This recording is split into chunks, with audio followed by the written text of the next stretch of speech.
Hey guys, welcome back. So today I brought home this Husky 5,000 watt generator. It used to be powered by a 10 horse Briggs and Stratton engine. And as you can see, something went wrong.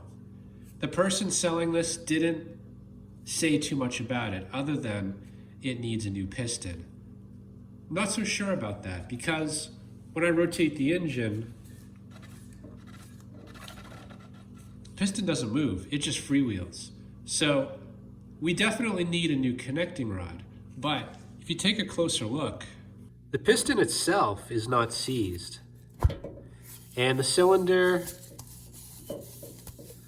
it feels pretty good, but I can feel a little something on the top, so most likely this engine's done. If you take a closer look, you can see what's going on there. And the sides, the bottom, yeah, not too bad. But, I didn't buy this engine to fix. Potentially it could be, there is no hole in the block, but, the person selling this was only asking $65, and that generator head alone is worth way more than that to me. So, if nothing else, we'll get a good generator head, not to mention everything else that attaches to this engine. Now, the seller did add a little bit of detail as to what happened, and I'm not sure how much of this I believe, but he said he was trying to start it with the ether, and either immediately after it started or shortly after, it blew the rod. And surprisingly, I checked the oil already. The oil's full and clean.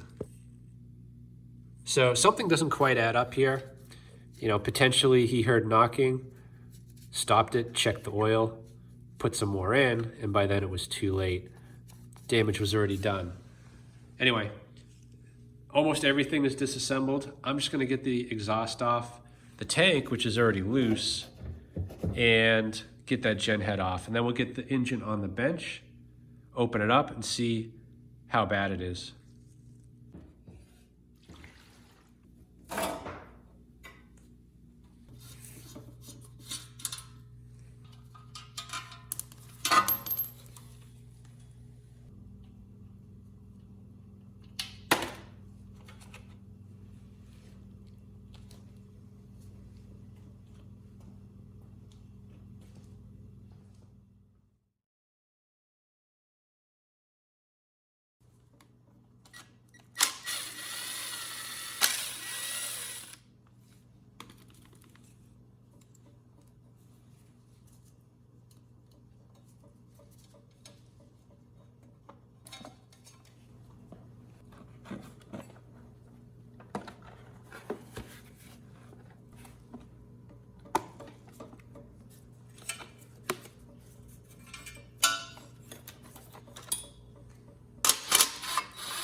I'm just going to double check the torque on these bolts going around the side here to see what it's set at. Usually it's between 80 and 120 inch-pounds.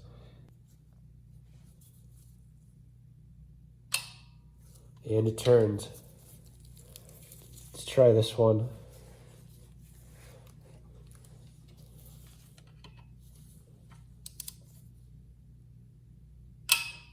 It turned. So it's turning at 80 inch-pounds. That's not much. I'm gonna try 60 on one of the others. And it's turning at 60. So that's a little suspicious. I'm not sure why this is so loose. Anyway, when putting it back together, I'm not gonna torque it to 60. I'll put it at least to 80, if not a bit higher. I'm gonna try something a little bit different. I've got a breaker bar attached to the flywheel bolt, and I'm gonna torque the rotor to 20 foot-pounds and see if that bolt moves at all. And I'll keep going up until it moves just to get an idea of where it's torqued to right now.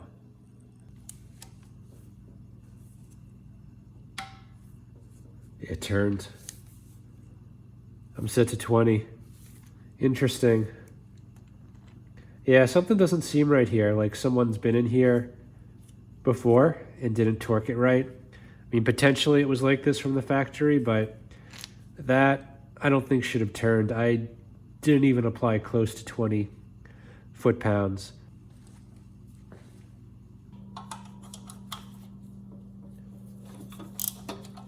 Boy, that was loose. Everything on this generator is loose.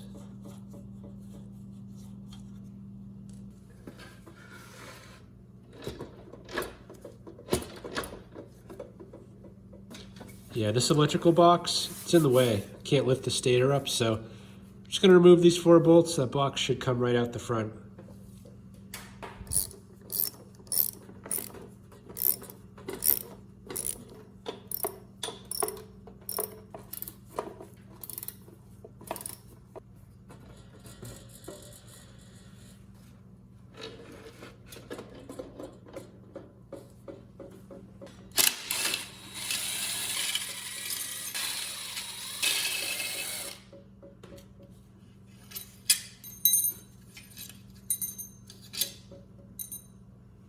All right, let's see if we get lucky on this one.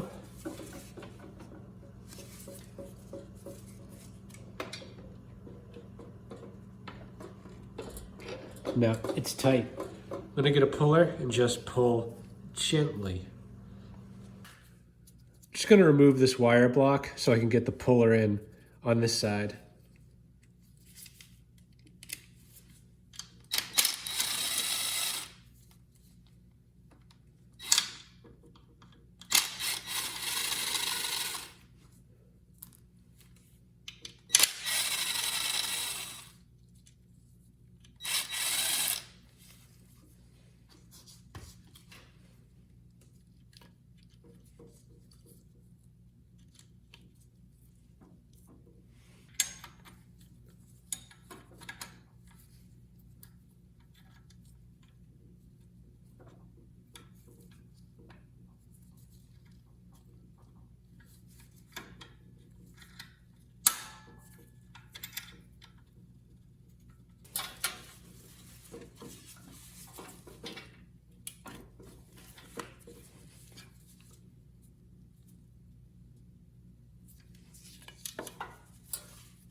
Just trying to rotate it. I've got a decent amount of pressure on here, and if I go much further, I am going to crack the end housing. So I'm hoping by twisting it, it might relieve some of the pressure.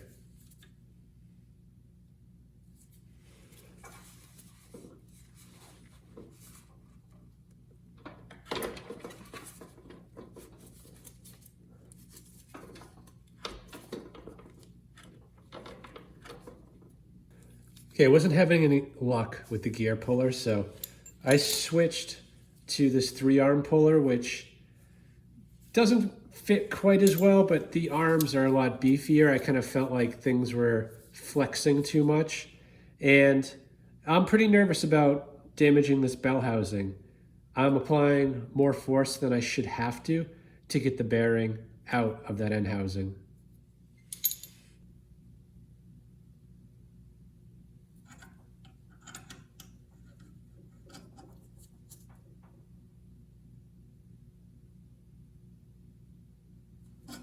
It's not budging.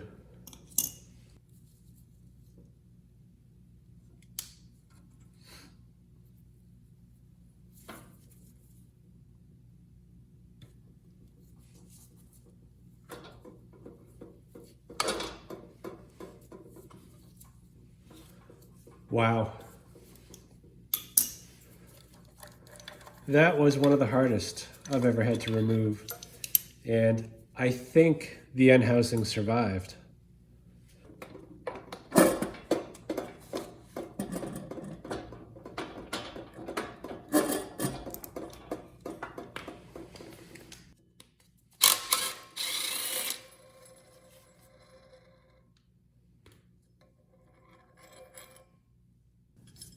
This here is the rotor bolt that came out. And what you want to do is get a rod that is wider in diameter, but not too wide. You want to be able to put it in the shaft and basically crank down on it with a bolt to pop this off. Now, you want to cut the shaft a little bit shorter than you need so that you can start the bolt in the threads. In this case, you just put this bolt in till it bottoms out and hits the crank. And you can mark it with a Sharpie or use your thumb. And this rod was pre-cut for a different generator, and you can see that's about the right size. So I'm going to put this rod in, crank down on the bolt, which this is an M12 1.75, and this rotor is pre-threaded, so this should be easy.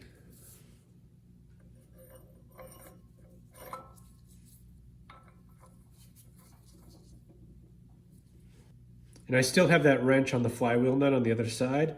So potentially it could fall off while trying to do this, but yeah, I guess we'll find out.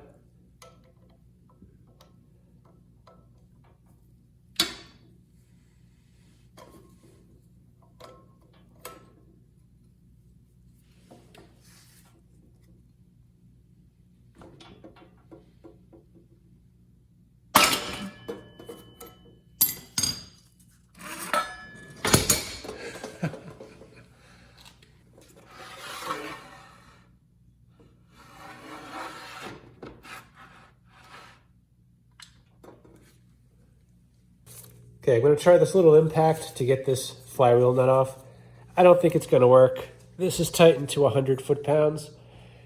I think I need a bigger tool for that.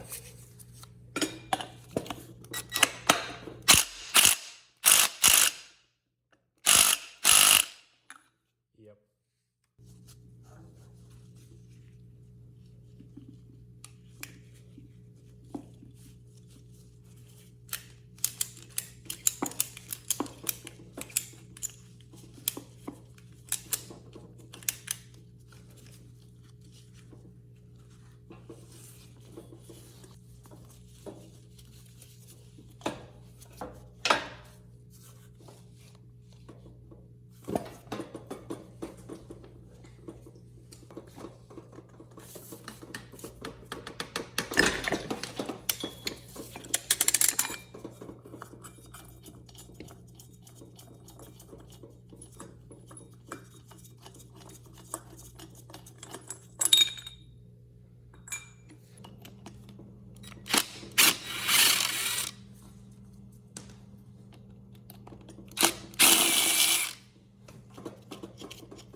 Yeah, it looks like the cam survived, but you can tell by looking at this gear.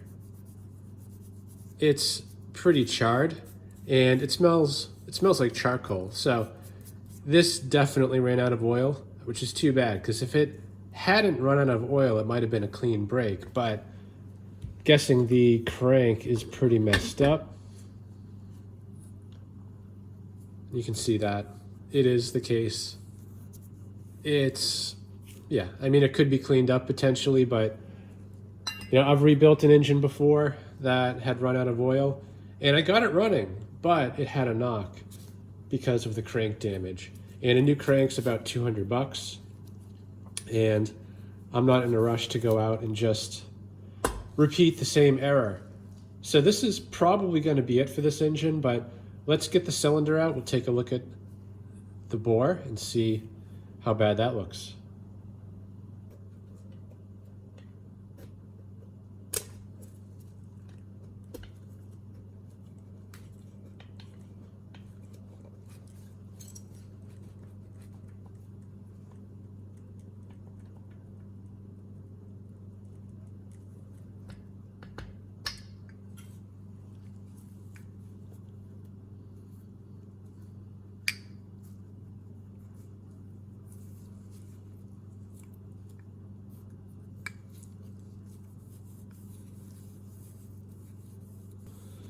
Yeah, piston isn't great, but it's not terrible. Although it is kind of chewed up a bit. Potentially is reusable.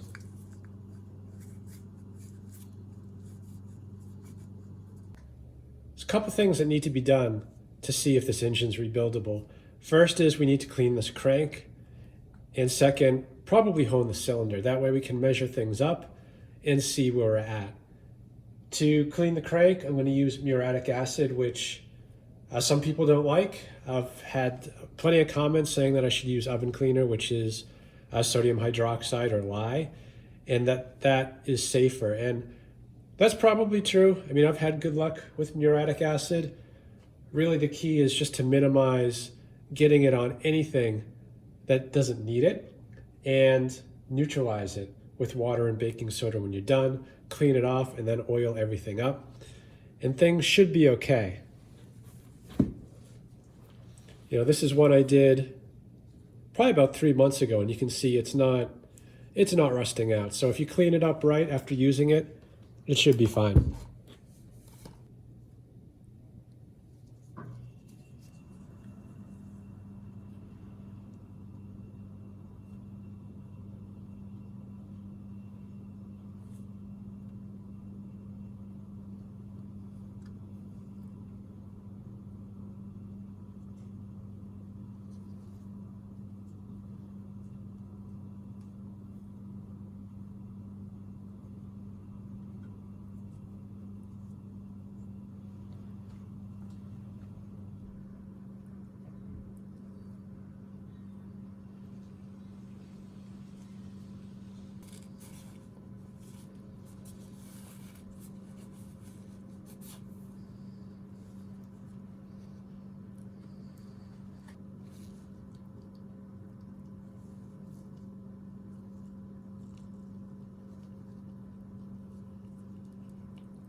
So now I'm just going to neutralize it and polish it up.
considering where we started, it did clean up pretty well.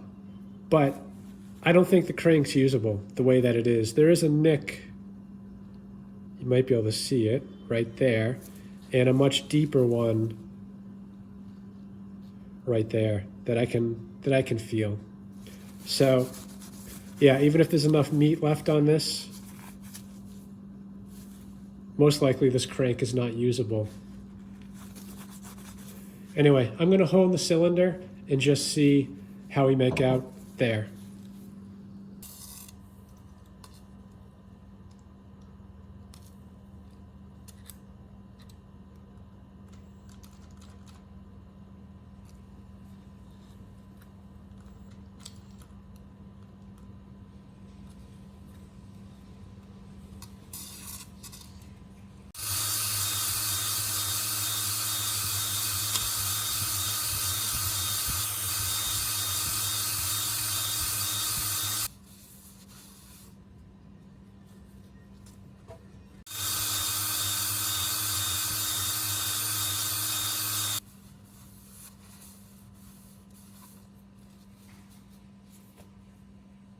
So all things considered, it cleaned up well, but we can see under the damage, the crank has a couple gouges on it, and that even if it measures up proper, that will probably preclude me using that.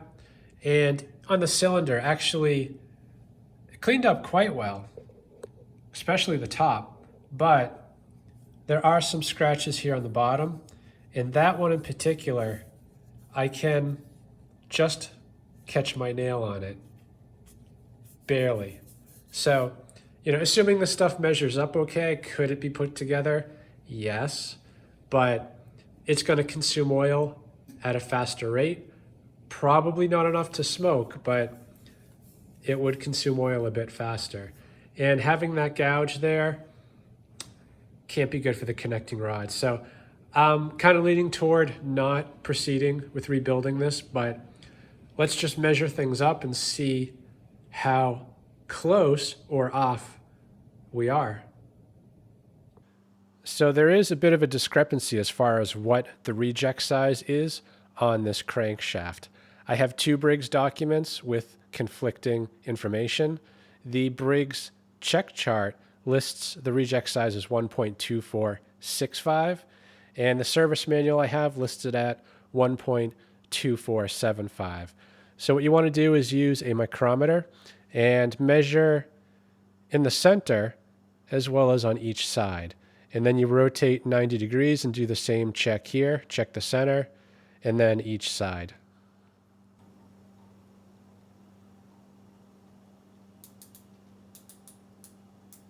$1.24685, 1.2468,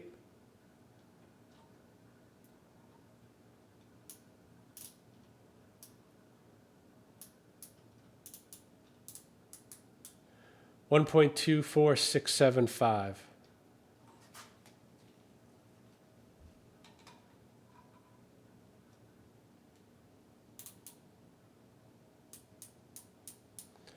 1.24765,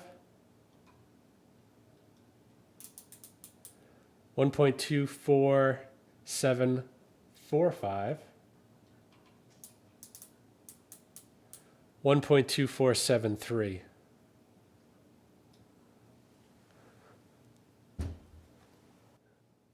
Now we'll check these journals on the PTO side and the mag side. The reject size is 1.178.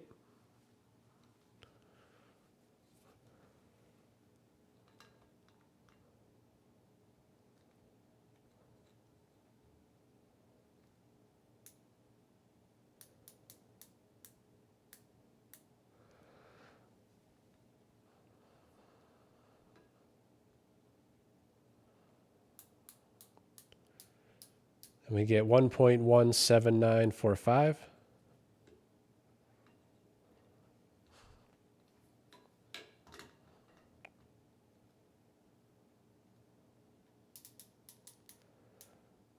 $1.1797,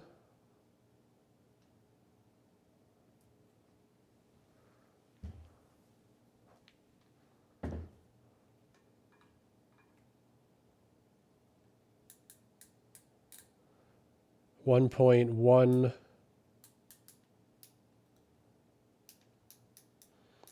1.1797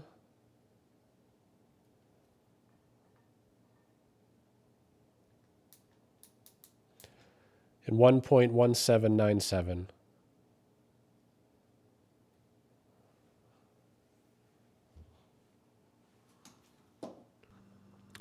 All right, so the results are in. I jotted them down here just to help visualize what's going on. I made two charts. The one on the top is assuming the higher of the two reject sizes, and the one on the bottom, the lower of the two reject sizes. And if 1.2475 is correct, then almost this entire journal is out of spec, with the exception of being the left to right measurement just in the center. And even that is pretty close to the reject size. It's 1.24765. And if we look down here, assuming 1.2465 is right, then things are looking a lot better.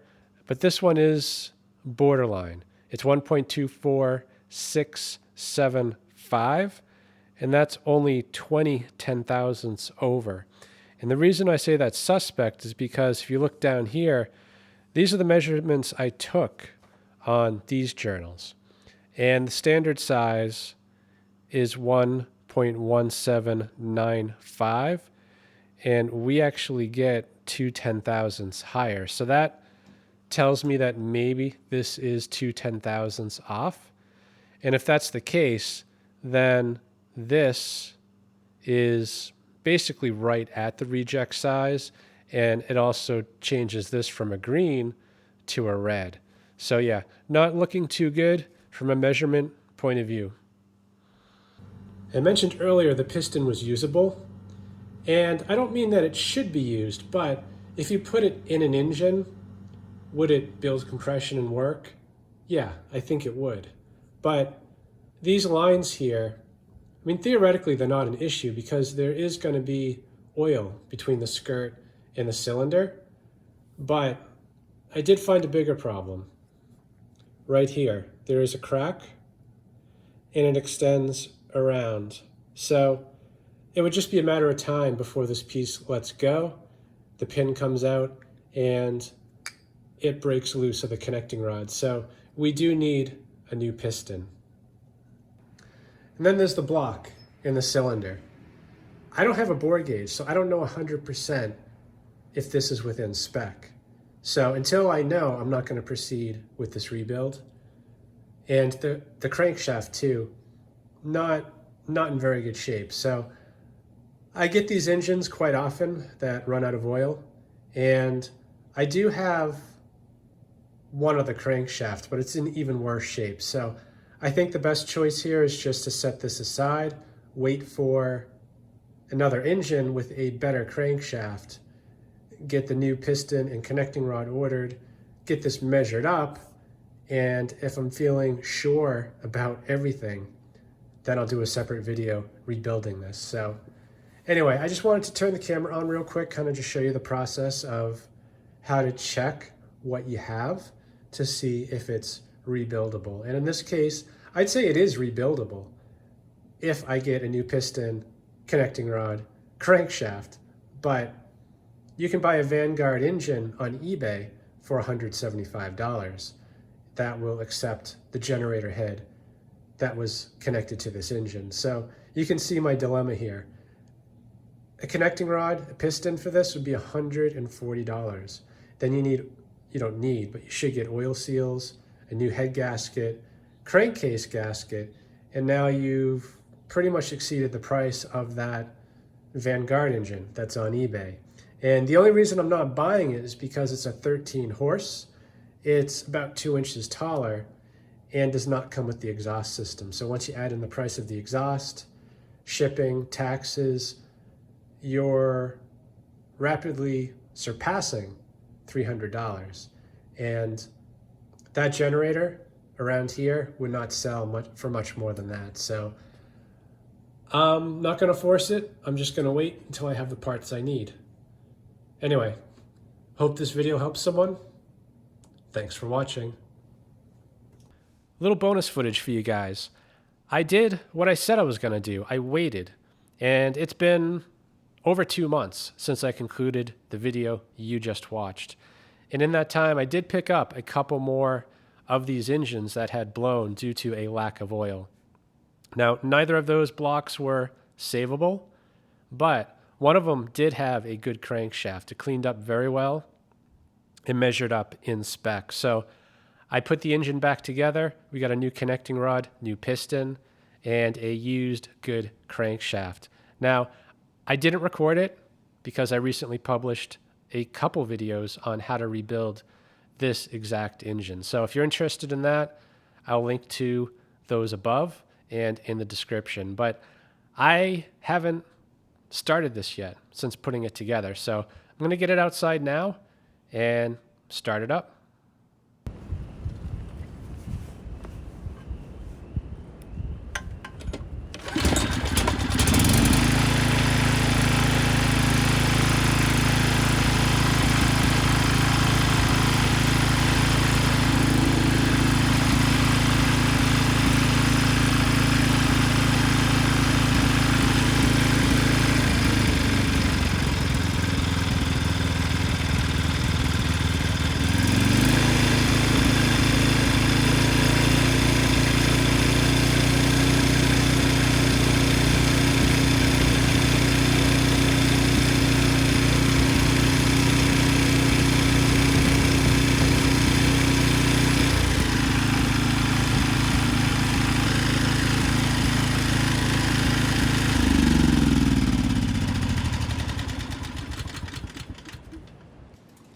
So I apologize for the wind. It is a windy day. Hopefully I can get this ending in. But the good news is the engine started right up and it sounds good. So it is ready to be put back on the machine. Unfortunately, it's been over 2 months since I shot the first part of this video, and I didn't know when, if ever, I would find a good crank for this engine. So what I'm trying to say is that the power head that came on that Husky, I've already reused it to save another generator. So I don't have the power head anymore, and the Husky frame itself was also used in another project. So at this point, really the only thing I have left is now a good working engine, which is fine. I pick these up all the time with blown engines, so it won't be long before it gets put to good use. So I hope this video helps someone. Thanks for watching.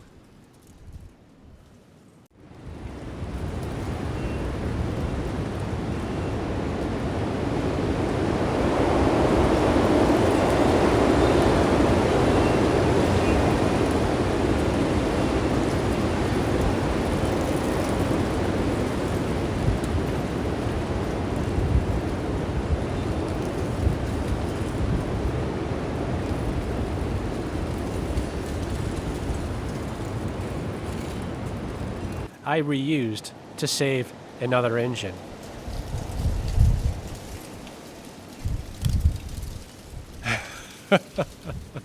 It is windy.